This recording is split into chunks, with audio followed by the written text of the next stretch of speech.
Hey guys, welcome to my channel. So today we're going to be making a frontal unit using loose wave hair. As you can see, I have this black spandex cap, and that's my favorite cap to use, and I have a bunch of needles threaded. I have a bunch of needles threaded because I make a lot of wigs and I do hair, so that's why I have a bunch of needles threaded. So if you only have one, that's fine.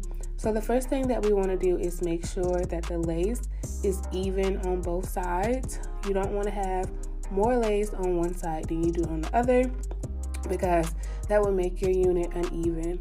I'm taking T-pins and making sure my lace stays in place. So I'm going to put 2 on the side, and then I place 1 in the middle as well. I'm also going to move my hair out the way. This step isn't really necessary. You can do it without it, but I choose to do this because I don't like to fumble with hair. Alright, so we're going to start in the middle of the lace. Starting in the middle of the lace, to me, is better than starting from ear to ear. It helps the lace stay flat, and then it also helps you to know that it's even. So the first thing that you want to do is go through the lace, go through the cap, and then I'm going to open my thread and take my needle through the thread. I'm only going to do that the first time. And then from there on, I'm just going to loop my needle through the thread. So you want to go through the lace, through the net or the cap, and then bring the needle through the loop. And you see that circle right there that you get? That's what you want. You want to make sure that your needle is going through the thread in that circle. Yep, that circle, that's what you want. And I'm going to continue to do that throughout the whole process.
Alright, so we have gotten to the end of the lace on this side. So I want to show you how I tie off my knot.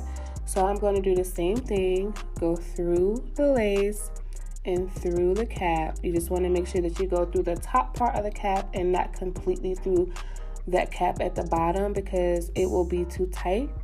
And I'm just going to bring my needle through a little bit. I'm going to take the thread and I'm going to go around the needle about 3 or 4 times. And then I'm going to pull that needle through, and that creates a knot. And all I would have to do is cut it. Now you can do it the other way, which is you can bring your needle through the lace in the cap and then cut your thread a little bit to where you still have some length on it, and then you can just tie a few knots and then cut the extra lace. I found that this is easier for me, and I actually like the knot that it creates.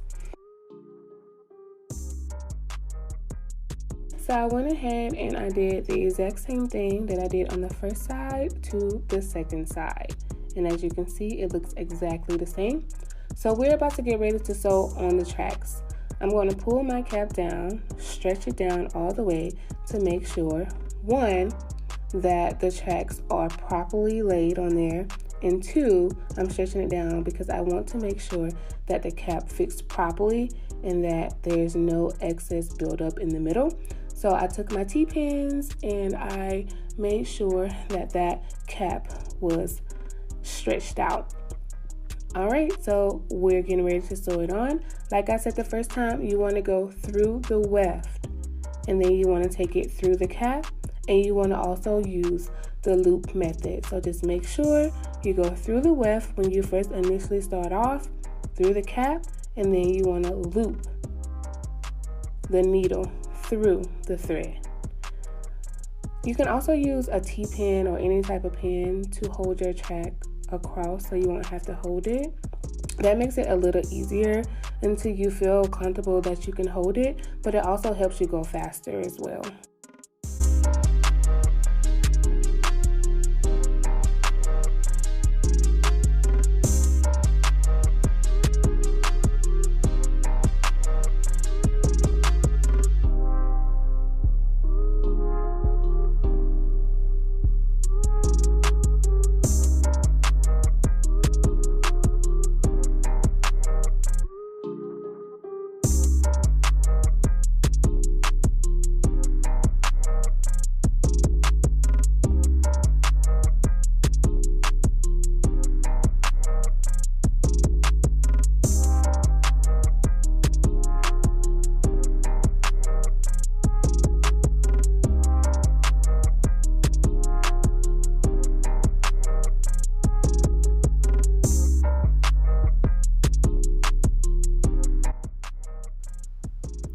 Now we're at the end. Because my thread is getting shorter, I'm just going to go ahead and cut my thread.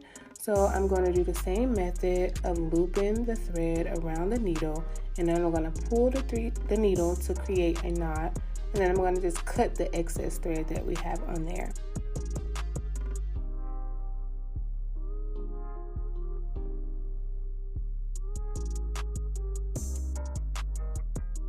So with all my units, I do the flip over method because nobody really likes their tracks to be cut. But this unit is for me personally, and I still will continue to do the flip over method. So we will be starting off with a new needle unless your needle is long enough. And you want to make sure that when you start off that your track is still secure even though it's attached to that bottom track. You want to make sure that it's still secure. So I'm still going to make sure that I go through the thread to secure that track, and then I'm just going to continue with the loop method.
We have gotten to the end of that first bundle, so all I'm going to do is take the second bundle and start off where I ended the first bundle. Just remember that you want to go through the weft, through the cap, and then through the thread. And then you want to make sure that you loop it. And you're going to continue this process. If you do the same thing that you have been doing throughout the first bundle, you will be successful. And you want to make sure that your track that you added looks just like the first bundle was continued. So you want to make sure that it's neat, and you want to make sure that it's flat and that it looks continued and don't look like the two bundles are separated.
So for my last bundle, I am going to be doing single wefts instead of double. But since I already started with the double wefts, I want to finish off this line using doubles. So I'm going to take my last bundle and go ahead and double it. You want to make sure if you do this method, you double it through the loose end and not the end that's folded. So when you get ready to cut it, it will still be folded instead of you having two separate pieces of wefts, if that makes sense. So I'm going to go ahead, like I said, and just start my last bundle off where I left off from the second bundle, and I'm going to continue using the same method, and then after that we will go to single wefts. Now you can choose to continue to do double wefts, but for me I like it to be flat at the top, so that's why I choose to do single.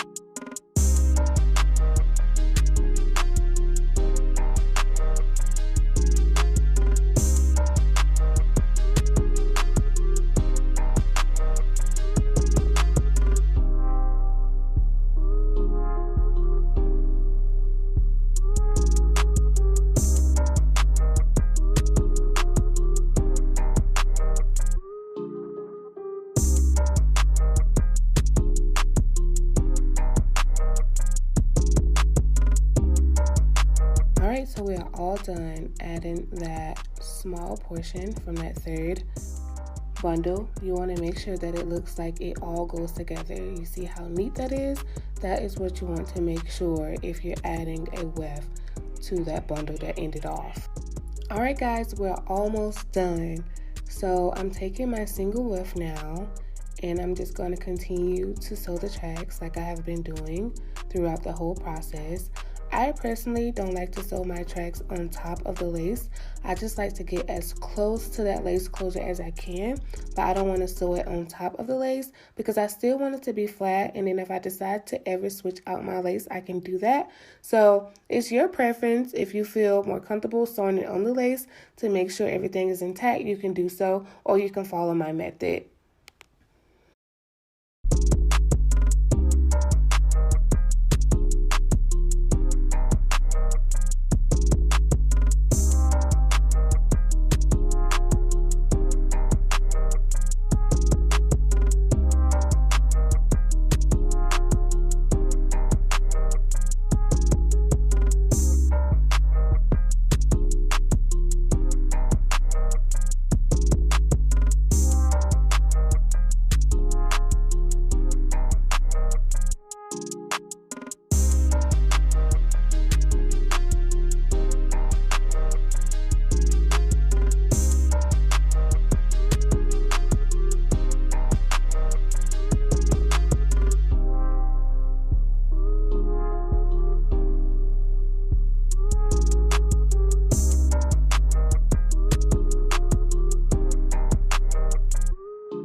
Alright guys, we're all done sewing, so now it is time to style.